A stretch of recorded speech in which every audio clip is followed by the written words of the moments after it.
आज आपण एक असा गाव पाहणार आहे जो गाव डोंगराच्या कुशीत बसलाय। हो, शब्दाप्रमाणे डोंगराच्या अगदी कुशीत बसलाय। हा गाव साधा सुद्धा नाहीये। हा गाव महाबळेश्वर तालुक्यातल्या सह्याद्रीच्या मुख्य रांगेतला विवर नावाचा गाव आहे। मी हे का सांगतोय, कशासाठी सांगतोय, कारण या गावाची दृश्य तुम्हाला अक्षरशः चकित करून टाकतील। अशी गावं इथं अनेक आहेत, पण विवर त्यातलं एक महत्त्वाचं गाव आहे जे डोंगराच्या अगदी पायथ्याशी बसलंय आणि त्याच्या माथ्यावरती काळा सोट कडा आहे। इथं जाण्याचा मार्ग अत्यंत बिकट आहे। या सगळ्या गोष्टी आज आपण या व्हिडिओमधून पाहणार आहोत आणि अनुभवणार आहोत सह्याद्रीतल्या एका अशा गावाची एक अनोखी सफर। त्या गावाचं नाव आहे विवर।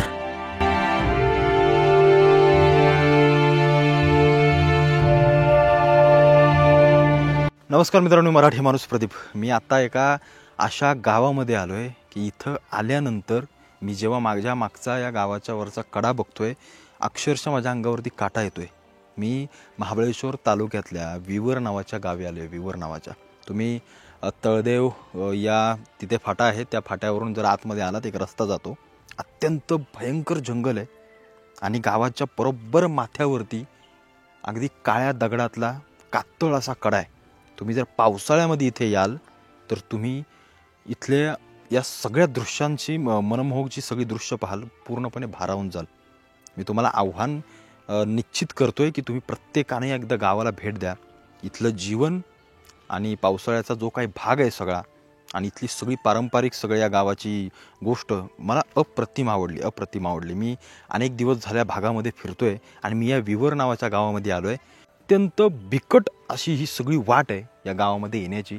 मी जेव्हा या रस्त्याने खाली येत होतो, अक्षरशः मला अंगावरती काटा येत होता, कारण तुम्हाला ते ड्रोनमध्ये एवढी मोठी दृश्य दिसणार नाहीत, पण तुम्ही जेव्हा इथं येता अत्यंत मोठा कडा आहे आणि त्या बरोबर कड्याच्या पायथ्याशी हे गाव आहे आणि त्याच्या खाली परत कडा आहे आणि मग खाली नदीचा सगळा भाग आहे। म्हणजे हे गाव अत्यंत वरच्या मधल्या टप्प्यामध्ये आपल्याला बसलेलं पाहायला मिळतं। अत्यंत गर्द बिकट सगळी झाडी आहे। इथल्या लोकांचा खास व्यवसाय कुठला असेल तर तो स्ट्रॉबेरी व्यवसाय। इथं स्ट्रॉबेरी मोठ्या प्रमाणामध्ये केली जाते। मी जेव्हा इथल्या लोकांना विचारत होतो, आता मी गावामध्ये आलो तर फार अत्यंत कमी माणसं आहेत, सगळी शेतामध्ये कामामध्ये गेलेत, त्यामुळं कोणाशी असं बोलण्याची संधी मला मिळाली नाही। पण मी जेव्हा इथं आलो आणि इथं जेव्हा मी पाहत होतो, या कड्यावरून आलेल्या दगडी मोठ्या मोठ्या तुम्ही पाहिल्या शेतामध्ये, तर इतक्या मोठ्या मोठ्या दगडी इथं आल्यात, पण इथली लोक असं सांगतात की आम्हाला या कुठल्याही गोष्टीची इजा होत नाही, कारण थोडी घरं याच्यापासून लांब आहेत आणि कडा हा दगडाचा असल्यामुळं, मातीचा भाग अत्यंत कमी असल्यामुळं तो निसटण्याची शक्यता फार कमी असते, फार म्हणजे अत्यंत कमी असते, अशी इथली स्थानिक लोक सांगतात। त्यांच्या अनेक पिढ्या या गावामध्ये गेल्यात। मी जेव्हा या गावात आलो, या गावातली घरं, या गावातील माणसं, या गावातली प्रत्येक गोष्ट मला त्याच्या प्रेमात पाडत होती। हे गाव छोटेखानी आहे, छोटीशीच घरं आहेत, मोजकी अगदी घरं आहेत, 2-3 वाड्यांची असतील।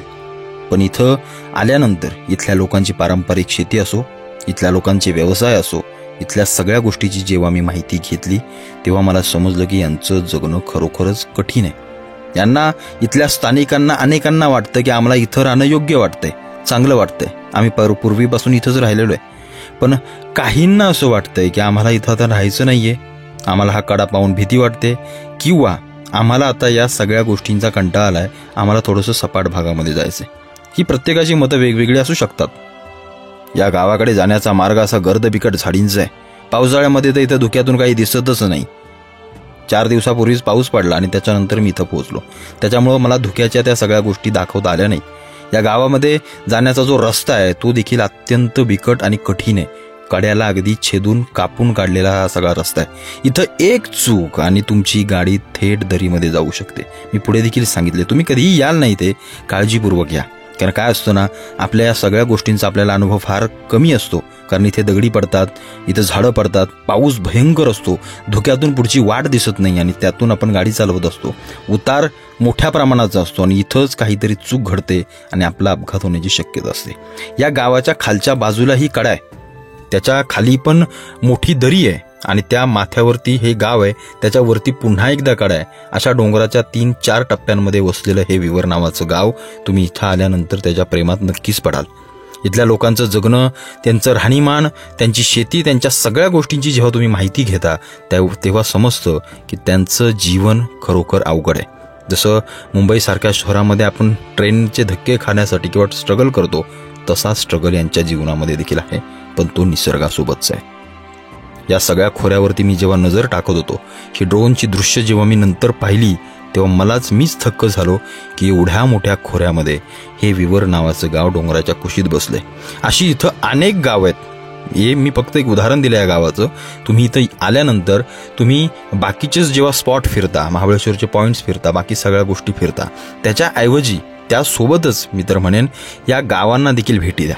या गावांमधलं जीवन, त्यांचा जुना काळ तुमच्या डोळ्यासमोर जेव्हा येईल, तेव्हा तुम्ही म्हणाल की यांचं जीवन खरोखर खडतरच आहे.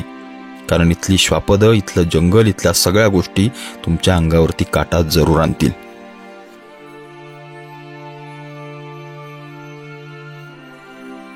पण आता या भागातून आलो वरच्या की इथं आल्यानंतर हे गाव इतक्या भयंकर स्वरूपात तुम्हाला दिसतं ना की तुम्ही खरंच त्याचा विचार करणार नाही.